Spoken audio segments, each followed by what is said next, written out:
Olá amigos, aqui é o deputado Bruno Ganem. Eu sou Rodolfo Oliveira. Nós estamos aqui em São Paulo, na Natureza em Forma, com o Lito. Aqui tem cães, gatos, galos, né? Animais que precisam aí de um lar, que com certeza eles precisam sim do seu amor, mas também vão transmitir muito amor para você, vai fazer uma diferença enorme na sua vida. A gente vai falar de alguns animais que estão aqui.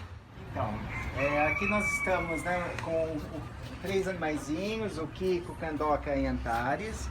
O Kiko é esse que está meio assustadinho, ele veio de filhote, ele e mais duas irmãs, e eles vieram bem amedrontados, né?